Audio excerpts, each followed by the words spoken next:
Assalamualaikum warahmatullahi wabarakatuh. Di UAS mata kuliah organisasi behavior, kami akan ini analisis corporate culture and employee behavior and productivity.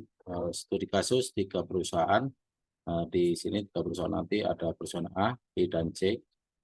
Perkenalkan, nama saya Slamet Trianto. Nomor induk mahasiswa 2202010101887, kelasnya MC 605, dosen pengampunya yaitu Ibu Dia Darmayanti SEM SI PHI. Analisis corporate culture, employee behavior, dan produktivitas, mencari hubungan positif atau negatif pada 3 perusahaan di Indonesia. Latar belakang dan pentingnya analisis. Dalam landscape bisnis modern yang dinamis, keberhasilan sebuah organisasi tidak hanya ditentukan oleh strategi atau teknologi, tetapi juga oleh faktor internal yang tidak kalah krusial atau budaya perusahaan. Budaya ini membentuk jiwa organisasi dan secara langsung memengaruhi cara karyawan berinteraksi secara tetap bekerja. Pentingnya analisis itu memahami bagaimana nilai-nilai dan norma-norma perusahaan atau corporate culture membentuk tindakan, sikap, dan respon karyawan employee behavior. Melihat dampak langsung maupun tidak langsung dari pelaku karyawan terhadap efisiensi dan efektivitas organisasi, productivity. Terus itu di situ mengidentifikasi apakah hubungan antara budaya, perilaku, dan produktivitas bersifat positif atau saling menguatkan, atau negatif, saling menghambat, khususnya dalam konteks perusahaan di Indonesia.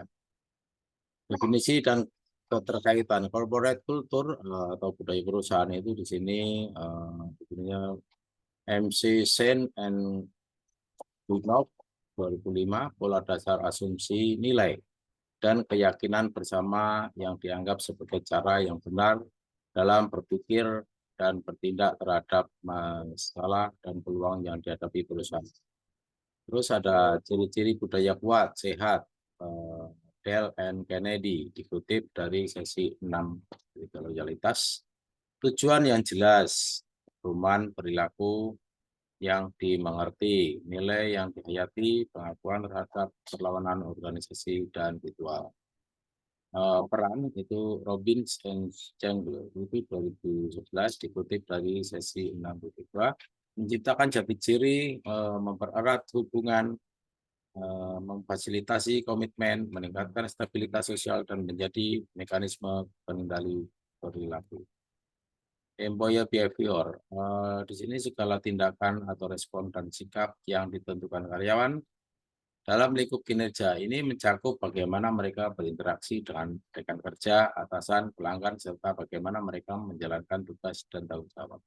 Aspek penting itu motivasi, engagement, kolaborasi, inisiatif, kepatuhan, kreativitas, absensi, dan turnover. 3 itu adalah productivity atau produktivitas. Untuk ukuran efisiensi kerja yaitu rasio antara output atau barang jasa yang dihasilkan dan input sumber daya yang digunakan seperti tenaga kerja, produktivitas tinggi berarti menghasilkan output lebih banyak dengan input yang sama atau lebih sedikit. Di sini indikatornya adalah jumlah unit produksi per jam atau per hari, pendapatan per karyawan, efisiensi operasional, kuantitas produk atau layanan, tingkat penyelesaian proyek tepat waktu, atau budaya perusahaan membentuk lingkungan di mana perilaku karyawan muncul. Perilaku ini baik positif maupun negatif secara langsung memengaruhi efisiensi, penggunaan sumber daya, dan pada akhirnya menentukan tingkat produktivitas organisasi. Metodologi analisis. Untuk menganalisis hubungan ini, pendekatan yang komprehensif diperlukan, yaitu yang pertama adalah pendekatan kualitatif, wawancara mendalam, dan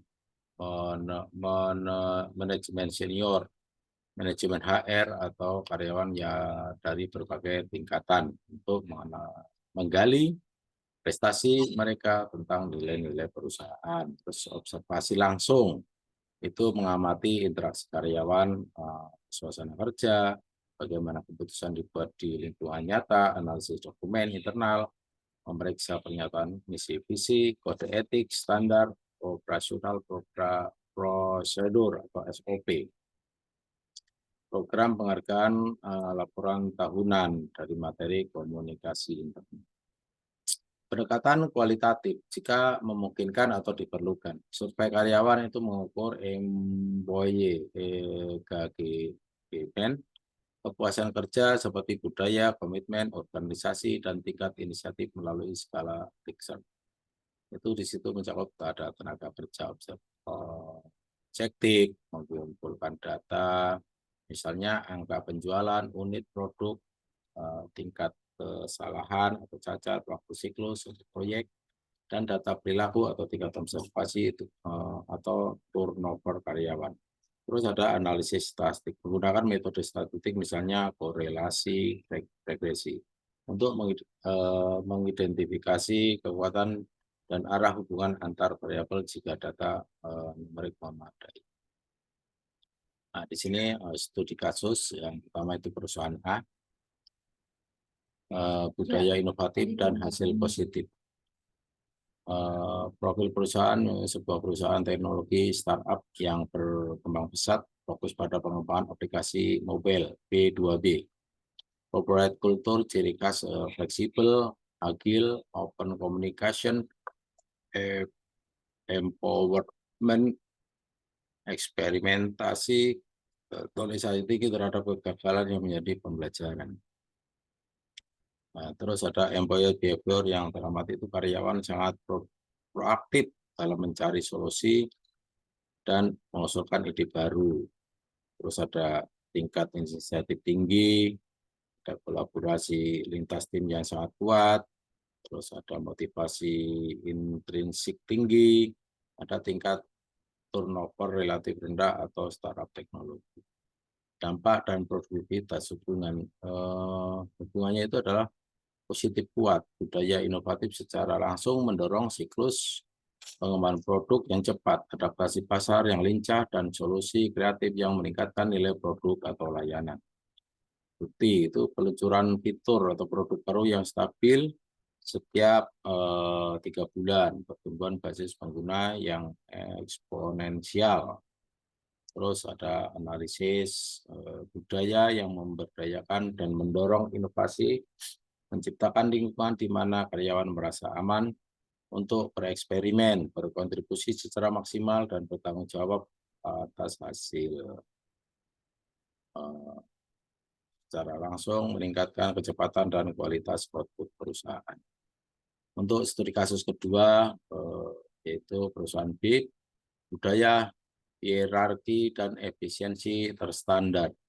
Misalnya di sini perusahaan manufaktur besar di sektor FMCG, fast moving consumer goods, yang telah beroperasi lebih dari 30 tahun. Ciri khas hierarkis itu berorientasi pada proses dan prosedur atau SOP. Terus nilainya, nilai domainnya itu adalah disiplin, kepatuhan, stabilitas, efisiensi, kualitas, standar. Employee behavior yang teramati itu karyawan sangat patuh terhadap SOP dan instruksi atasan. Pelaksanaan tugas sangat teliti, rendahnya inisiatif untuk perubahan di luar prosedur, kolaborasi terbatas pada interaksi fungsional, tingkat turnover rendah karena stabilitas. Dampaknya itu adalah ada hubungan positif. Budaya ini mendukung produktivitas dalam hal konsistensi, output, efisiensi, operasional terukur, dan kualitas produk yang seragam. Terus ada itu volume produksi yang stabil, tingkat cacat produk sangat rendah, biaya produksi per unit yang optimal. Terus ada di sini analisisnya itu budaya hierarki dan prosedural efektif dalam menciptakan stabilitas dan efisiensi di lingkungan yang dapat diprediksi. Nah, di sini studi kasus yang ketiga atau perusahaan C, budaya ambigus atau toksik dan dampak negatif. Itu adalah perusahaan jasa berskala menengah yang mengalami krisis identitas dan sering berganti manajemen atau corporate culture. Ciri khasnya itu nilai dan tujuan perusahaan tidak jelas atau tidak konsisten. Komunikasinya yang buruk atau terdistorsi, sering jadi konflik internal, blaming kultur, kurangnya penghargaan. Terus nilai dominan tidak ada nilai positif yang diinternalisasi, ketidakpastian, ketidakpercayaan, persaingan internal. Terus di sini ada employee behavior yang teramati itu adalah karyawan pasif. Itu kurang motivasi, cenderung menghindari tanggung jawab. Terus ada tingkat absensi dan turnover karyawan sangat tinggi, sering terjadi gosip dan konflik antara rekan kerja atau departemen. Inisiatif rendah, hanya melakukan tugas minimal, loyalitas rendah terhadap perusahaan. Nah, di sini ada dampak pada produktivitas itu dampak negatifnya adalah kuat.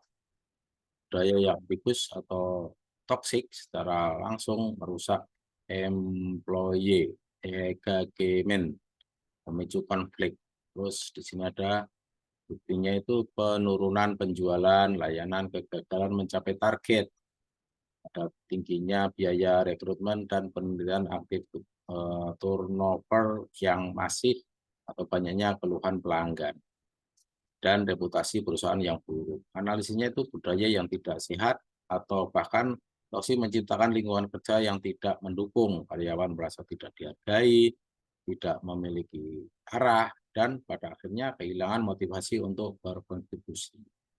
Nah, secara langsung mengakibatkan penurunan produktivitas dan dalam jangka panjang dapat menghancurkan kelangsungan bisnis. Kesimpulan dan rekomendasi umum.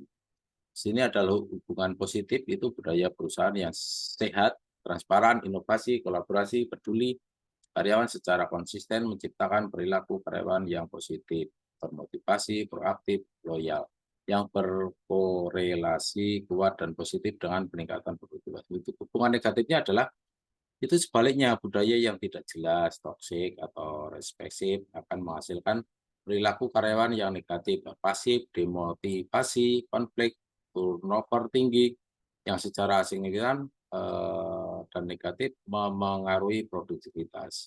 Terus tidak ada suatu ukuran cocok atau untuk semua. Budaya yang ideal bervariasi tergantung pada jenis industri, strategis bisnis, dan lingkungan eksternal. Namun prinsip dasar budaya sehat dan tetap universal. Jadi untuk rekomendasi umum itu ada definisi dan komunikasi budaya, terus ada kepemimpinan sebagai role model, terus rekrutmen berbasis budaya, ada pengembangan dan penghargaan, ada mekanisme umpan balik, terus ada adaptasi dan evolusi. Oke, terima kasih, mudah-mudahan bermanfaat. Kurang lebihnya mohon maaf. Assalamualaikum warahmatullahi wabarakatuh.